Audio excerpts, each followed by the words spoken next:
The Fallen Temple, the narrative of the Lament of Hermes explained. Introduction. The Tears of the Sage. You're standing at the edge of the Nile River as twilight fades into a heavy, silent night. Before you stands Hermes, Trismegistus, the legendary master of ancient wisdom. He is speaking in a low, trembling voice to his close student, Asclepius.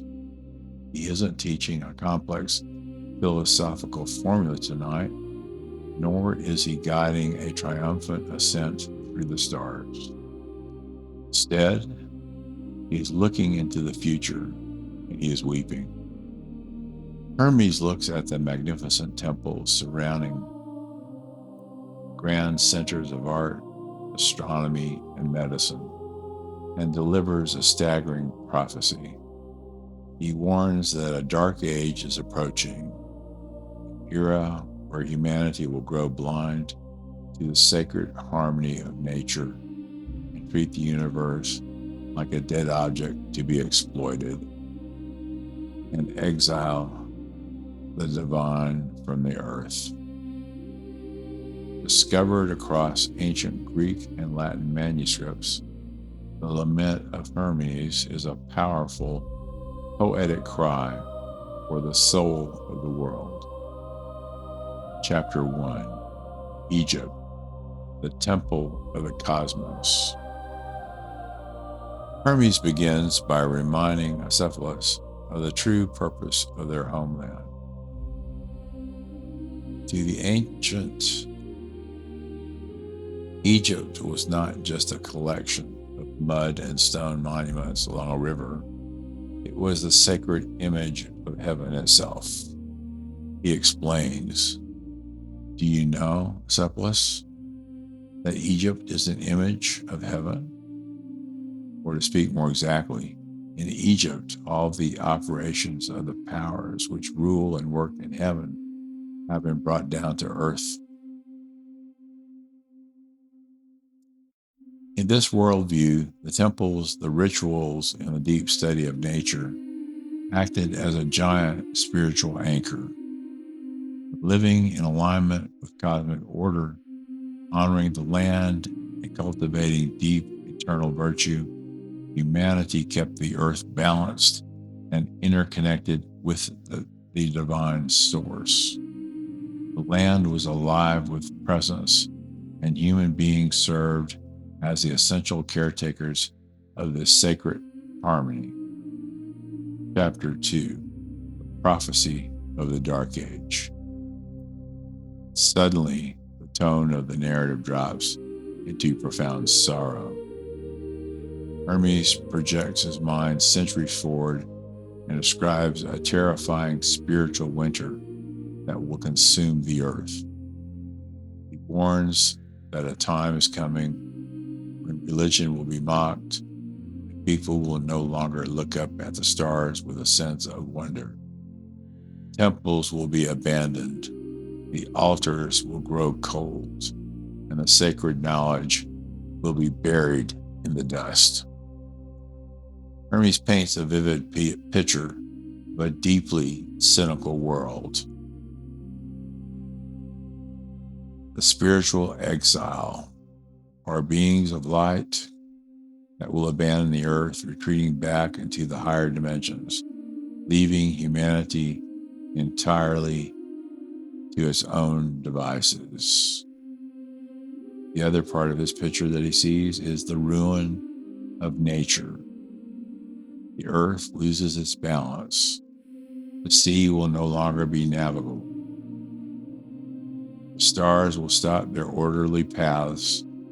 The fruits of the earth will rot in the fields, and the air itself will grow heavy and stagnant.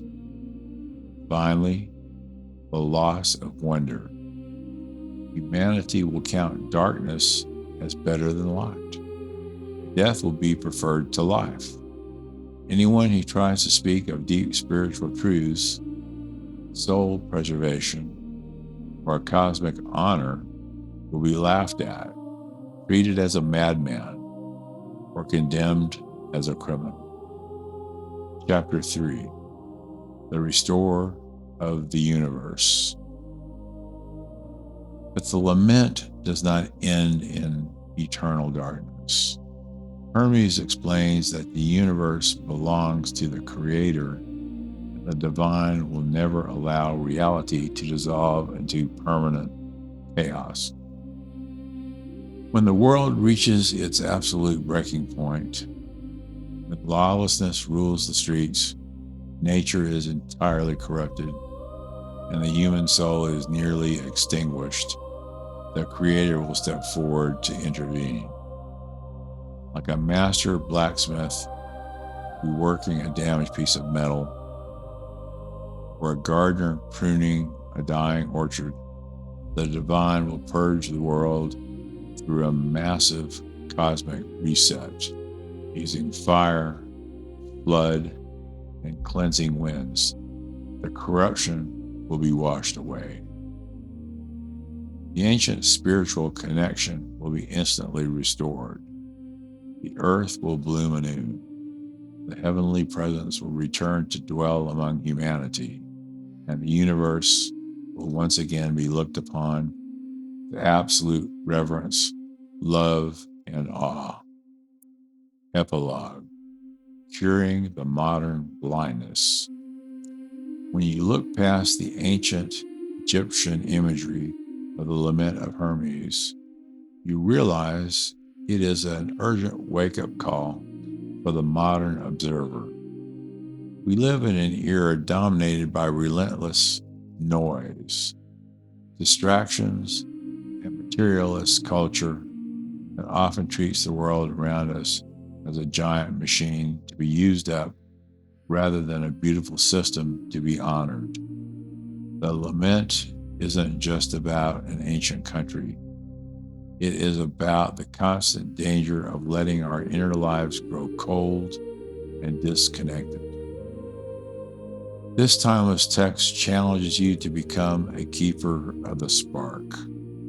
It reminds us that even when the surrounding culture feels chaotic, cynical, or indifferent, we have the power to protect our own internal temple by choosing to live with absolute integrity, respecting the natural world, seeking deep knowledge, and refusing to let daily stress blind us to the wonder of existence. We keep the light of true awareness alive in a changing world.